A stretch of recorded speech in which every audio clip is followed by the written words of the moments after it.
Hello everyone, কেমন আছেন সবাই? তো গত লেসনে আমরা এই ক্যারেক্টারটা দিয়ে একটা অ্যানিমেশন বানালাম, একটা লিপসিং করেছিলাম। তো আজকের লেসনে এই অ্যানিমেশনটা কিভাবে এক্সপোর্ট করতে হয় সেইটা দেখব।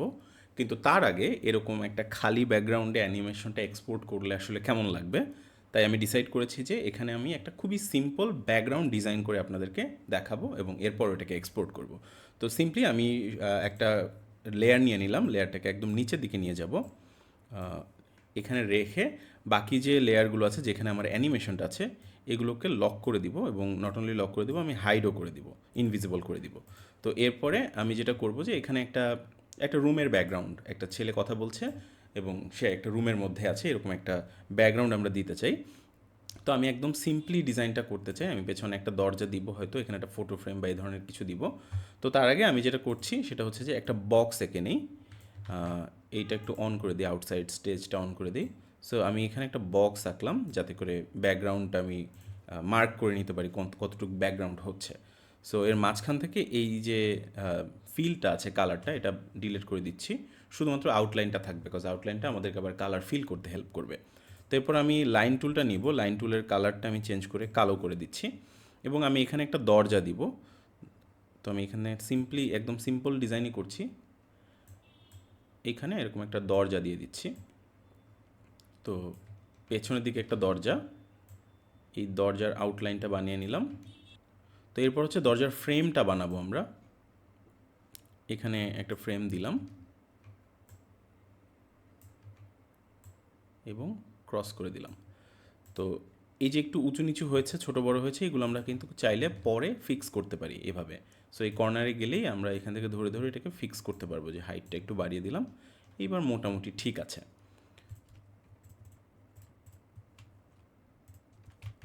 তো এবার আমি হচ্ছে এখানে একটা দরজা আছে এরকম জিনিসটা বোঝানোর জন্য আমি এইখানে একটা দরজার হাতল দিয়ে দিব, এরকম দরজার নব আর কি, এরকম একটা নব দিয়ে দিব এবং মাঝখান থেকে কালারটা সরাই ফেলবো, কাজ কালার আমরা পরে করব, এখন হচ্ছে আমরা আউটলাইন করতেছি। সো দরজার নব হয়ে গেল, আর আই থিঙ্ক দরজায় আর কিছু লাগবে না। তো এই পাশে আমার দরজা হয়ে গেল এবং আমি চাই এইখানে একটা ফটো ফ্রেম টাইপের কিছু দিতে। তো সিম্পলি আমি হচ্ছে এরকম একটা বক্স নিয়ে নিলাম এবং মাঝখান থেকে ফিলটা সরাই ফেলবো এবং এইটাকে সিলেক্ট করে ডাবল ক্লিক করলে আমি আউটলাইনটা সিলেক্ট করতে পারবো। এরপর কপি করে কন্ট্রোল শিফট ভি দিলাম, এখানে আরেকটা কপি হয়ে গেল এবং এটাকে আমি ছোট করে মাঝখানে নিয়ে আসলাম। তো আমি যদি ছোট করি মাঝখানে নিয়ে আসি তাহলে কিন্তু এই দুই পাশের যে সাইজ এটা কিন্তু এক থাকবে না। এই জন্য এটাকে আমার আবার এইটাকে একটু বড় করে নিতে হবে, পুরোটাই আমি বড় করে নিচ্ছি যাতে করে দুই দিক থেকে সমান থাকে। সো আমার একটা ফটো ফ্রেম হয়ে গেল, আমি আরও একটা ফটো ফ্রেম বানাবো। পুরোটা সিলেক্ট করে আমি কন্ট্রোল সি দিয়ে কন্ট্রোল শিফট ভি দিয়ে করতে পারি। আরেকটা টেকনিক হচ্ছে অল্টার প্রেস করে যদি আমি টান দিই তাহলে এটার আরেকটা কপি হয়ে যাবে। তো আমি একটা কপি বানায় নিলাম, সেই মোটামুটি হয়ে গেল। আমরা চাইলে আরও কিছু ডিটেল অ্যাড করতে পারি, বাট আমি আপাতত সেটা করছি না, আমি এটাকে সিম্পল রাখছি। সো এবার আমি যেটা করব, দেয়ালের একটা কালার দিব। তো দেয়ালের কালার সাদা হতে পারে, অথবা একদম সাদা রাখলে ফ্ল্যাট লাগবে, এই জন্য আমি এই সাদার মধ্যে একটু কালার অ্যাড করতে চাই। সো আমি একটু হালকা ব্লুইশ টোন রাখতে চাচ্ছি, এই ধরনের। তারপর কে প্রেস করলে আমাদের পেইন্ট বাকেট টুলটা অ্যাক্টিভেট হবে, কে প্রেস করে আমরা এখানে একটা কালার ফিল করে দিলাম। সো এইটা হচ্ছে আমাদের দেয়ালের কালার। তো দেয়ালের কালারটা দেওয়া হয়ে গেল। এইবার আমি যেটা করব, দরজার একটা কালার দিব। তো দরজার কালারটা কি হবে, সাধারণত উডেন যে কালারটা হয় সেরকম একটা কালার হবে। সো আমি এখান থেকে উডেন কালারের কাছাকাছি কোনো একটা কালার পিক করে নিব, তারপর এটাকে প্রয়োজন একটু মডিফাই করব। সো এই কালারটা আমি পিক করলাম, এটা একটু বেশি ডিপ কালার, আমি এত ডিপ কালার ব্যবহার করবো না, একটু হালকা করে নিলাম স্যাচুরেশন থেকে, ব্রাইটনেস থেকে একটু নামায় দিই।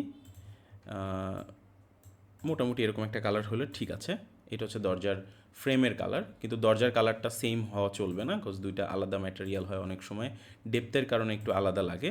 তো এই জন্য আমি দরজাটাকে একটু ব্রাইট রাখতেছি, আর একটু ব্রাইট রাখা যায়, সেরকম ব্রাইট রেখে দিলাম। এইবার আর একটু ডিটেইল যদি আমরা করতে চাই সেক্ষেত্রে যেটা করা যায়, যে আমি লাইন টুলটা সিলেক্ট করে এই জায়গাটায় একটা ডেপথ অ্যাড করে দিতে পারি। সো আমি এখানে একটা লাইন দিলাম, বেশি দূরে হয়ে গেছে, আমি একটু কাছে নিয়ে যাই। সো এরকম একটা লাইন দিলাম, আর এই পাশে আর একটা লাইন দিব, তাহলে আমাদের একটু ডেপথ আসবে, একটা শ্যাডোর মতো ফিল আসবে আর কি।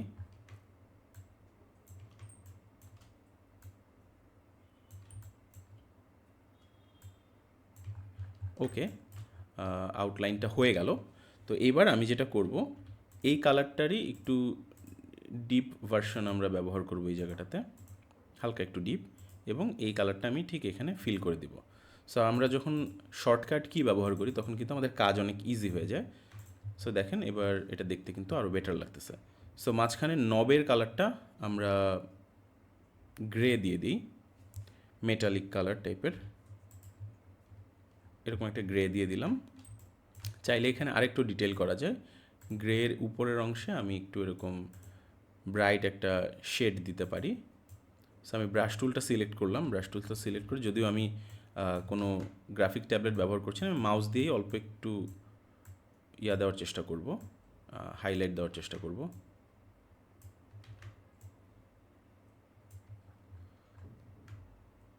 ওকে, যেহেতু একটু দূরে থাকবে আমার মনে হয় না কোনো অসুবিধা হবে, খুব বেশি ডিটেল এখানে দরকার নেই, অল্প একটু ডিটেল থাকলেই হচ্ছে।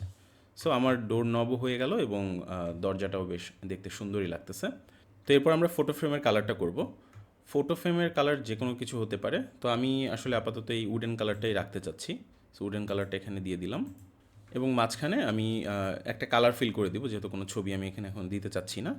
সো আমি র্যান্ডম কয়েকটা কালার ফিল করে দিব। ওকে, কালার ফিল করে ফেলেছি, এবার হচ্ছে আমার ব্যাকগ্রাউন্ডটা মোটামুটি রেডি। আপনারা চাইলে এখানে অনেক ডিটেল দিতে পারেন, যেহেতু সময় স্বল্পতা এই জন্য আমি সিম্পলি রাখার চেষ্টা করেছি। এখানে চাইলে আরও অনেক ডিটেল দেওয়া যেতে পারে, এখানে ঘড়ি দিতে পারেন আপনি, চাইলে পেছনে একটা টেবিল দিতে পারেন, আপনি যে কোনো একটা রেফারেন্সকে ট্রেস করেও কিন্তু এইভাবে ব্যাকগ্রাউন্ডটা বানাতে পারেন। সো আমি এটা এই জন্য করলাম যাতে করে আপনাদেরকে একটু বোঝানো যায় যে কত সহজে চাইলে একটা ব্যাকগ্রাউন্ড বানানো যায় সিম্পল স্টাইলে। সো এই আমাদের ব্যাকগ্রাউন্ড রেডি হয়ে গেল এবং ক্যারেক্টারও রেডি হয়ে গেল। তো এইবার আমি যদি অ্যানিমেশনটা এখানে প্লে করি, মোটামুটি দেখতে কিন্তু আগের থেকে বেটার লাগতেছে।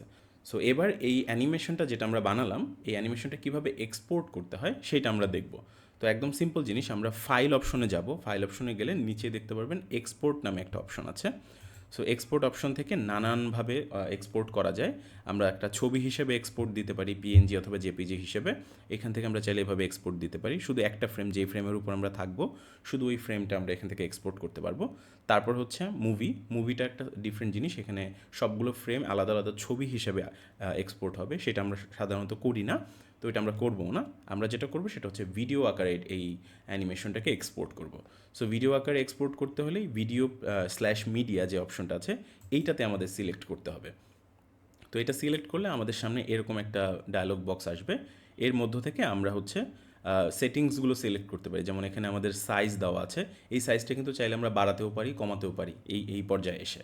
এরপর আমরা কতখানি অংশ এক্সপোর্ট করতে চাই সেটা আমরা চাইলে দিতে পারি, যেমন এখানে এন্টায়ার মুভি মানে পুরো প্রজেক্টটাই আমরা এক্সপোর্ট করতে চাই, অথবা আমরা চাইলে কিন্তু এই একটা নির্দিষ্ট নাম্বার অফ ফ্রেম ধরে ধরে কিন্তু এক্সপোর্ট দিতে পারি। যদি আমি চাই প্রথম 24 ফ্রেম এক্সপোর্ট হোক, তাহলে কিন্তু এখানে আমি যদি 1 to 24 লিখে দিই তাহলে ওইভাবে এক্সপোর্ট হবে।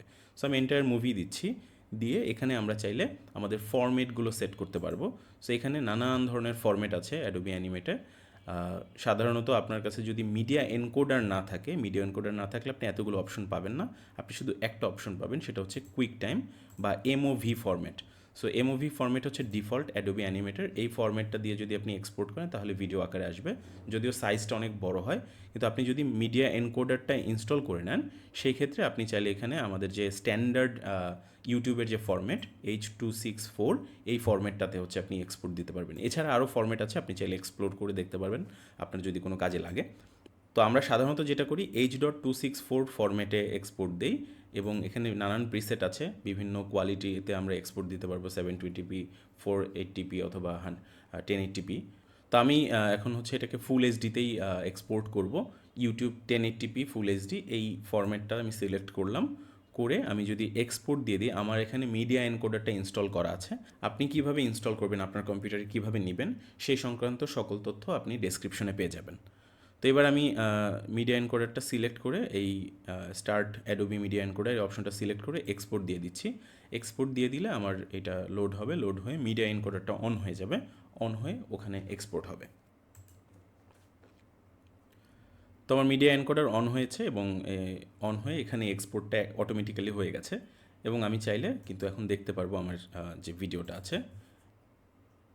হ্যালো এভরিওয়ান, কেমন আছেন সবাই? সো দ্যাটস ইট, আমাদের এক্সপোর্ট হয়ে গেছে। এইভাবে আমরা যে কোনো অ্যানিমেশন প্রজেক্ট, যেই অ্যানিমেশনগুলো আমরা বানাচ্ছি সেগুলো চাইলে আমরা এক্সপোর্ট দিতে পারবো এবং সোশ্যাল মিডিয়াতে শেয়ার করতে পারবো। তো আপনি যদি এরকম একটা অ্যানিমেশন বানিয়ে থাকেন, এরকম একটা ক্যারেক্টার ডিজাইন বা লিপসিঙ্ক অ্যানিমেশন করে থাকেন, তাহলে অবশ্যই আমাদের যে ফেসবুক গ্রুপ আছে সেই ফেসবুক গ্রুপে সেটা কিন্তু শেয়ার করতে পারেন।